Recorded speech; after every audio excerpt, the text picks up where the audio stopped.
Bears at the Raiders, and we get to see Caleb Haney. I think the Raiders caught a huge break here. Oh, yeah, they did. To play them this week instead of any week before this. I like the Raiders to win. I like what Carson Palmer's doing. Yeah. They play a home game against the Bears. I think that's helpful to them.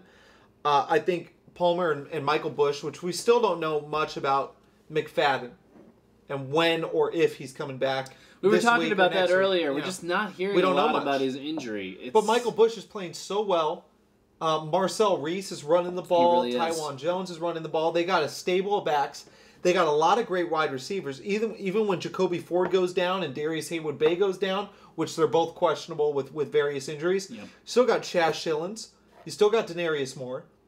Guys step up and they still, they seem to have enough skill players. And now you got a prototype NFL quarterback, because that's what Carson Palmer is. He's prototypical.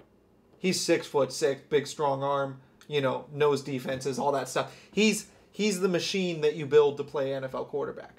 He's not even close to the best in the business, but he's your standard. He's what you want when you're looking at a draft, saying I want him 6'6", I want him with a strong arm.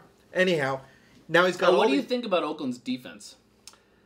I think if they get ahead and let their pass rush take over, I think they're in pretty good place.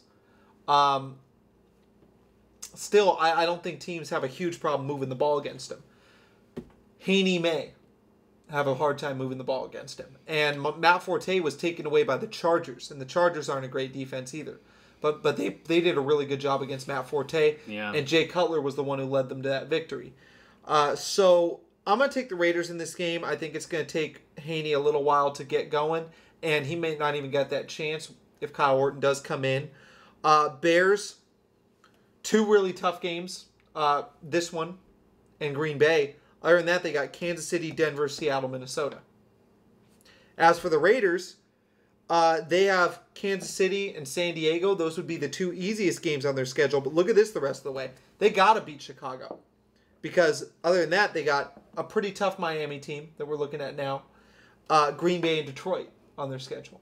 So the AFC West is really up for grabs. And it would be crazy, absolutely crazy, but not completely, mind-boggling if Denver Broncos won this division. Cool. I mean, they're on a run right now. They're on a serious run right now. They are. I know. And with the schedule that we're looking at with the Raiders, I mean, there's a chance they lose 4 out of and go 8-8. I mean, there's a chance they finish 8-8, and that might be good enough to win the division.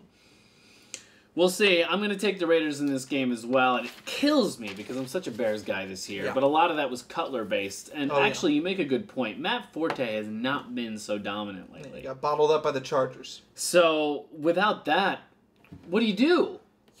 I mean, a lot of it was the Earl Bennett infusion, right? We'll take him out of this game now. You don't have that Cutler connection. Caleb Haney, we saw what he could do in the NFC Championship game last year, which was, a good game considering the situation that he was in, but I don't really know about a stretch run.